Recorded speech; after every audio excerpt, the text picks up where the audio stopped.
Grabar, sisplau? No, silenci, no? Ara, té que sí. Bueno, benvinguts i benvingudes al nou episodi de Plantant Cara. Avui parlarem d'un tema que sovint queda en silenci, la soledat. Us la sensació que pot ser devastadora, especialment quan es combina amb una realitat com la discapacitat. La soledat no és només estar físicament sol o sola, és sentir que no hi ha ningú que t'entengui, que t'acompanyi, que et doni suport. I això, malauradament, és una experiència molt comuna per a moltes persones amb discapacitat i sense discapacitat. Per entendre millor aquest fenomen i descobrir com podem combatre-lo, avui tenim amb nosaltres una veu experta, la directora de la Fundació Ajuda i Esperança, Necane Navarro. El telèfon, entre altres projectes que ens explicarà la convidada, és una entitat que porta dècades escoltant, acompanyant i donant esperança a qui més ho necessita. Parlarem de per què la soledat és tan present, com afecta la salut emocional i quines eines tenim per plantar-li cara, que és el títol del podcast, com bé sabeu. Així que si alguna vegada t'has sentit sol o vols entendre com ajudar algú que ho està, aquest episodi és per tu. Comencem. Qui és? Bueno, gràcies, primer de tot, gràcies, Necane, per acceptar. De veritat, un plaer. A tu, a tu. Qui ets, Necane? Doncs mira, soc la Necane Navarro, vaig néixer ara farà 44 anys a Pamplona, A però Pamplona. porto molts anys aquí a Catalunya, de fet quasi la meitat de la vida, farà aquest any, i durant tota la meva vida m'he dedicat a la consultoria social, acompanyar entitats per intentar ajudar d'alguna forma que funcionin millor. Ara fa uns anys vaig entrar a formar part del patronat de la Fundació Ajuda d'Esperança i ara fa uns mesos que he agafat la direcció d'aquesta fundació. Que guai. Que xulo. Ma mare és voluntària, t'ho puc dir, eh? Així, Sí, sí. El cor de la fundació són les persones voluntàries, o sigui que... molt bé. Bueno, comencem.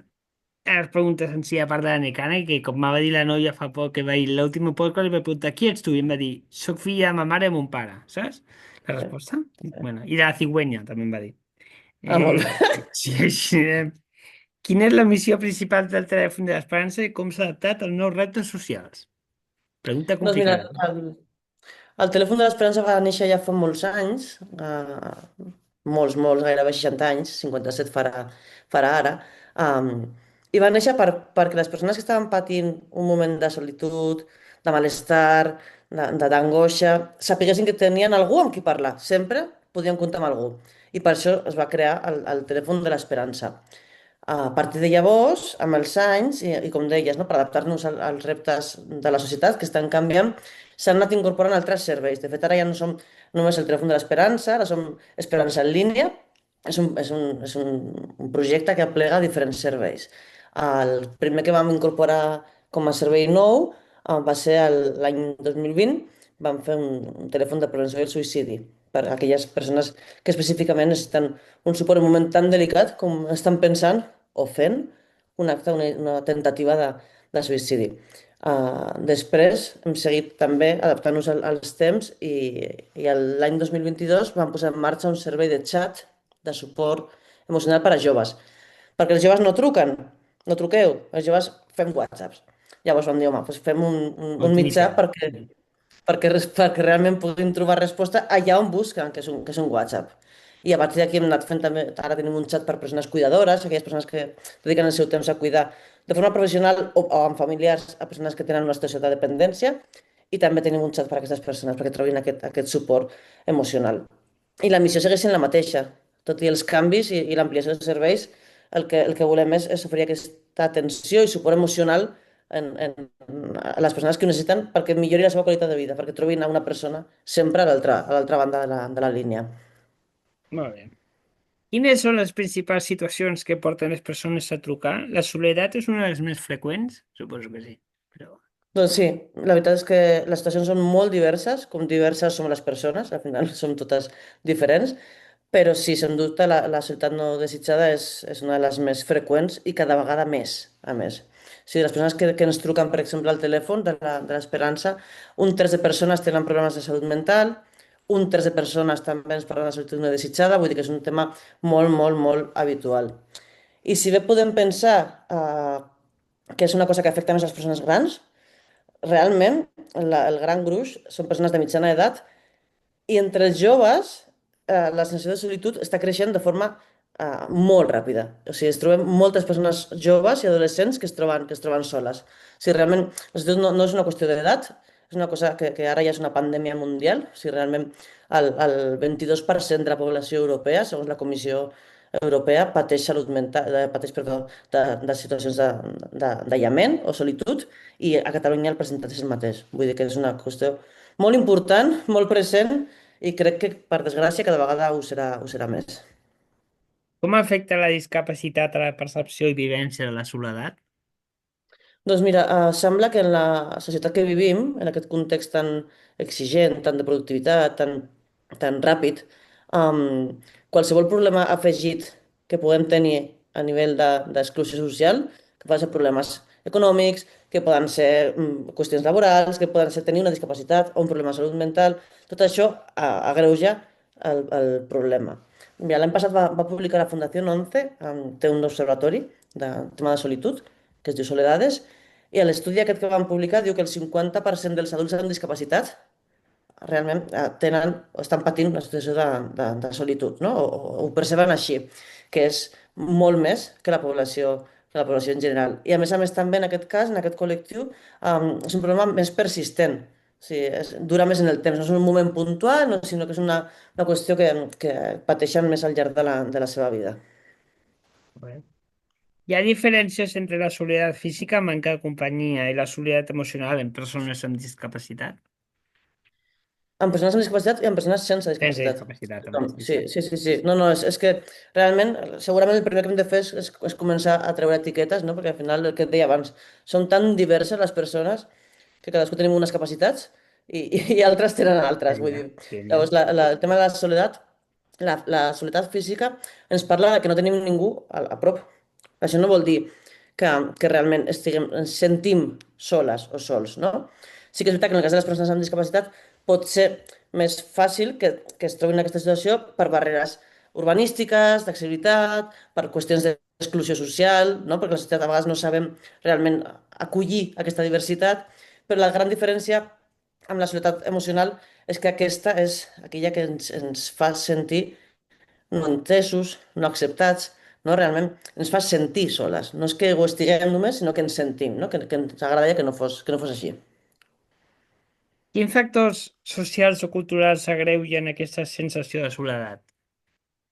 Doncs mira, segurament el més important és la qüestió de les relacions socials i familiars.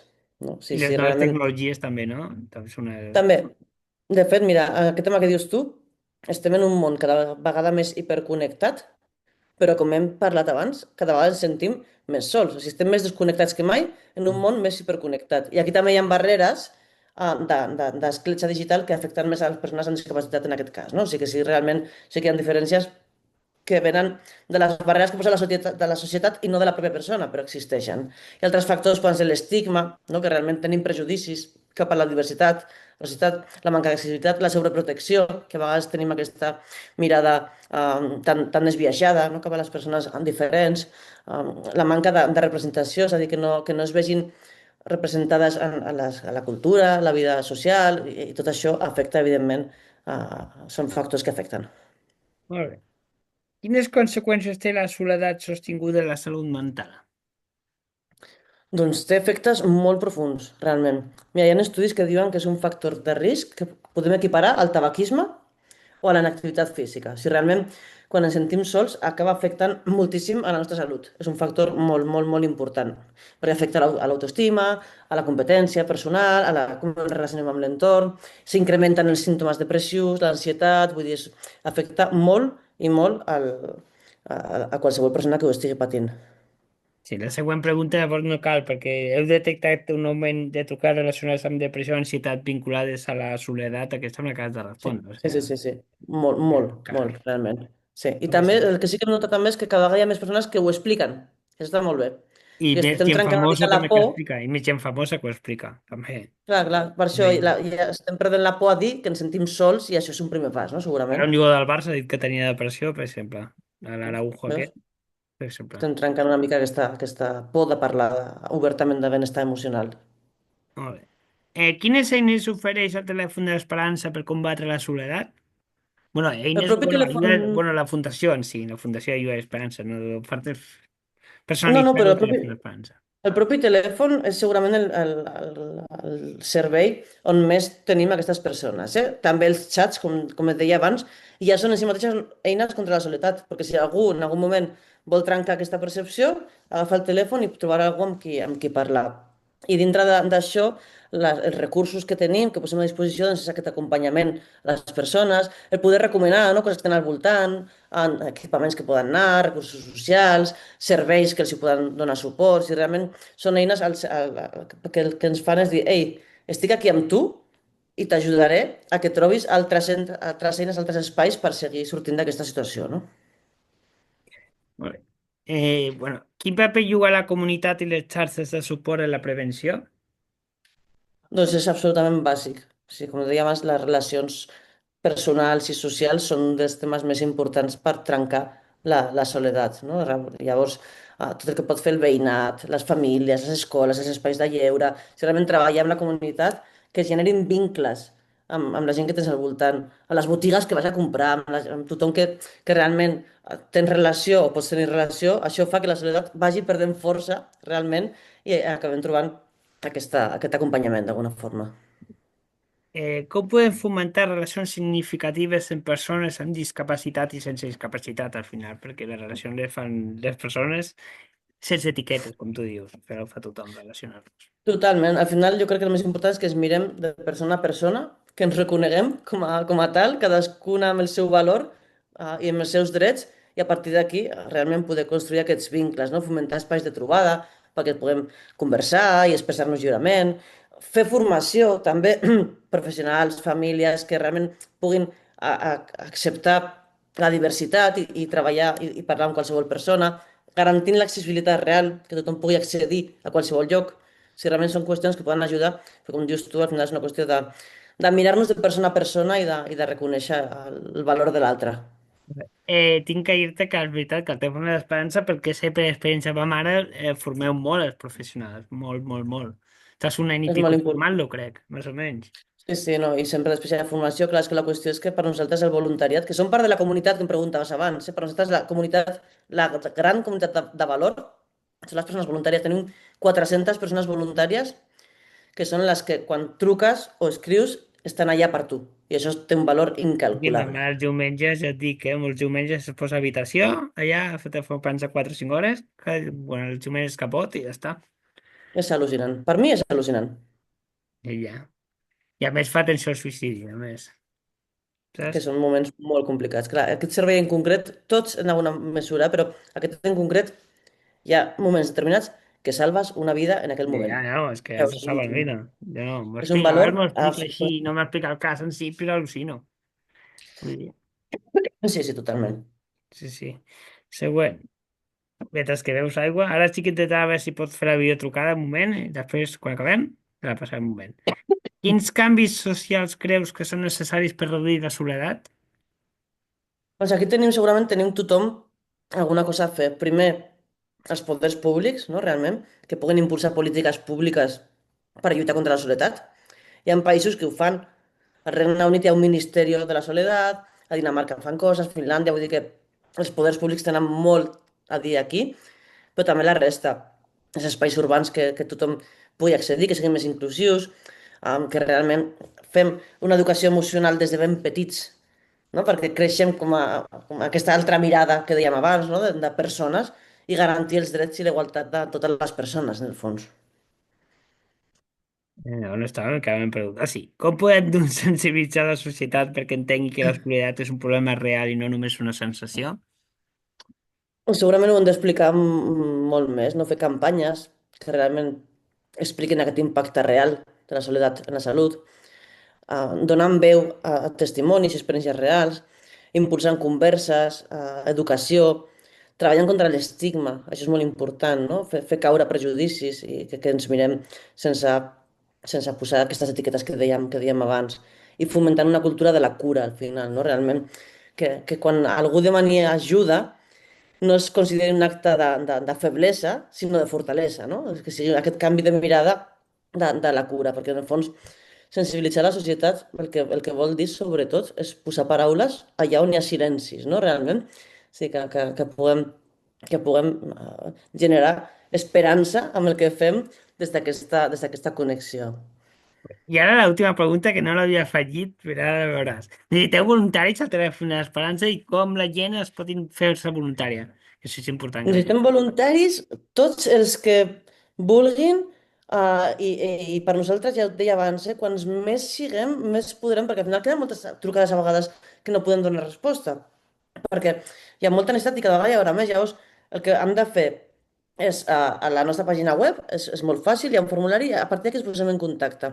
Com dèiem abans, que ho deies tu, primer hi ha un període de formació important perquè Bastant eh, formació important, Jo al·lucino, Però bueno, és al·lucino molt molt petit, important.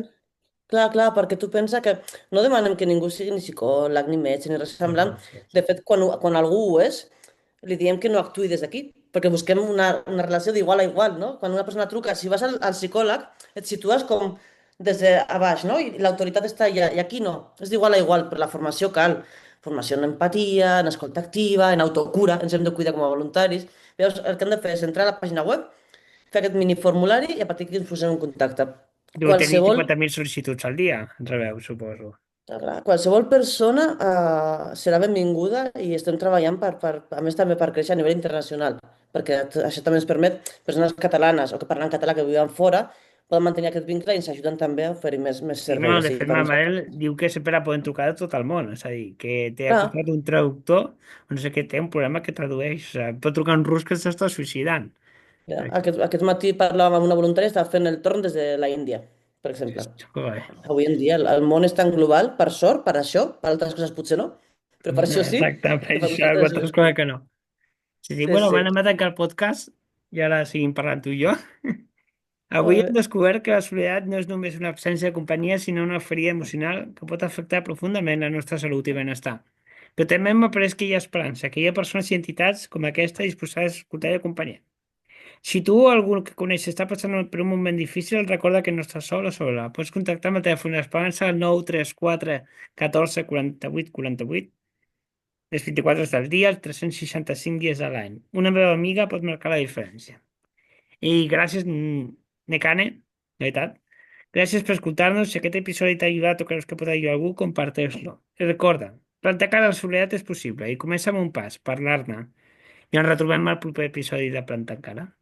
I gràcies, Nekane, t'ho torno a dir perquè és un plaer. A tu, Al final la a gent tu, que fa Álvaro. això mereix un aplaudiment per mi, saps? Que jo ho proposo però poden dir que no, saps?